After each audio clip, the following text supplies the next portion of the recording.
Hello নমস্কার, it's by মধুলিকায় আপনাদের সকলকে স্বাগত। আজকে আমি বানাচ্ছি মাটন ভুনা, আলু দিয়ে মাটন ভুনা। মাংসের মধ্যে আলু খেতে আমরা সকলেই ভীষণ ভালোবাসি, তাই আজকে আলু দিয়ে মাটন ভুনা বানাচ্ছি। আর এই মাটনটা কিন্তু আমি বোনলেস দিয়ে বানাচ্ছি। বাড়িতে বেশ খানিকটা বোনলেস মাটন ছিল, সেটা দিয়ে বানাচ্ছি ছোট ছোট টুকরো করে কেটে নিয়ে। আজকে প্রেসার কুকারে বানাবো না, আজকে বাইরেই বানাবো, আর একটু অন্যরকম ভাবে। চলুন রান্নাটা শুরু করা যাক। 700 গ্রাম পাঠার রানের মাংস আমি নিয়ে নিয়েছি, ছোট ছোট টুকরো করে কেটে নিয়েছি। দুটো সিদ্ধ করা আলু নিয়েছি, একটা মাঝারি সাইজের আর একটা ছোট, 5 টুকরো করে কেটে নিচ্ছি।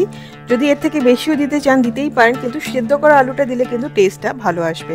আলুটাকে প্রথমে ভেজে নেব, তার জন্য কড়াইতে 1/4 কাপ সর্ষের তেল দিয়ে সিদ্ধ আলুটাকেই লাল লাল করে ভেজে নিলাম।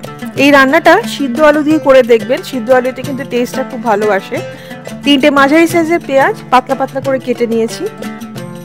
আর ফোড়নের জন্য নিচ্ছি 3টে তেজপাতা টুকরো করে কেটে নিলাম।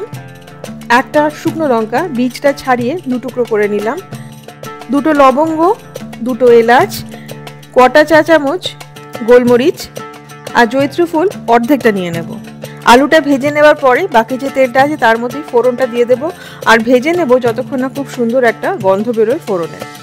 তারপরে দিয়ে দিতে হবে পাতলা করে কেটে রাখা পেঁয়াজটা।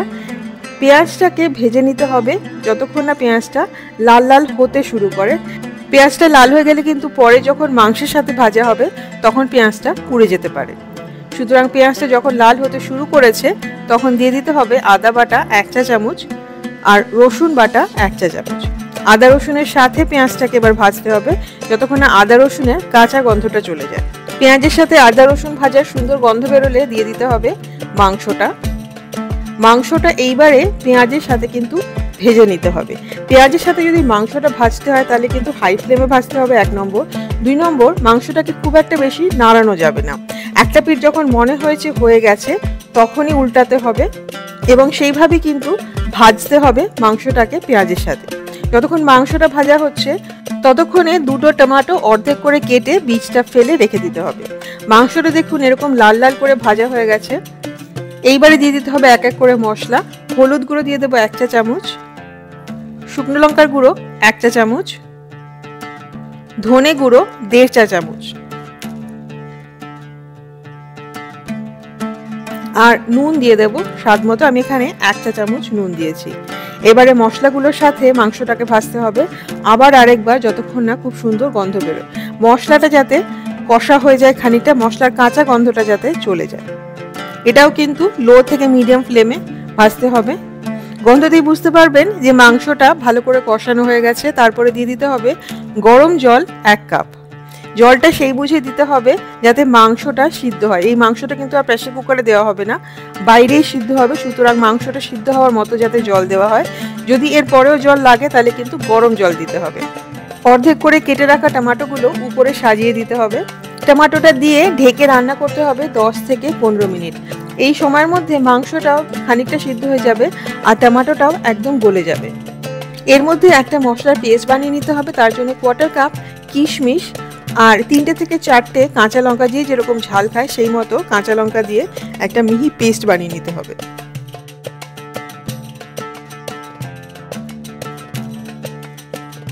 হাফ কাপ টক দই একদম মসৃণ করে ফেটে নিতে হবে যাতে কোনো লাম্পস না থাকে।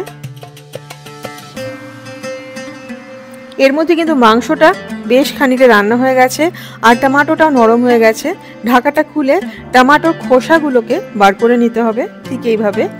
আর তারপরে টমেটোটাকে ভেঙে গ্রেভির মধ্যে মিশিয়ে দিতে হবে। টমেটোটা মাংসের ঝোলের মধ্যে মিশে গেলে মাংসের ঝোলের রঙটাও কিন্তু খুব সুন্দর একটা লাল রং হয়ে যাবে, দেখতে কিন্তু খুব ভালো লাগবে।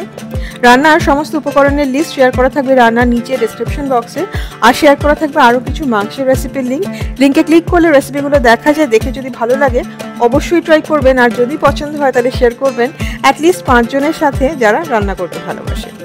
টমেটোটা মিশিয়ে এইবারে ঢেকে রান্না করতে হবে 15 থেকে 20 মিনিট, অথবা ততক্ষণ যতক্ষণ না মাংসটা 90% মতো সিদ্ধ হয়ে যায়, মানে বেশিরভাগটাই যাতে সিদ্ধ হয়ে যায়। কারণ এরপরে দিতে হবে সেই কিশমিশ বাটাটা। কিশমিশ বাটা দিলে কিন্তু মাংসটা সিদ্ধ হতে সময় লাগবে, সেই জন্য কিশমিশ বাটা দেওয়ার আগেই 90% মতো মাংসটা যাতে সিদ্ধ হয়ে যায়। আর দিয়ে দিতে হবে ফেটিয়ে রাখা টক দই।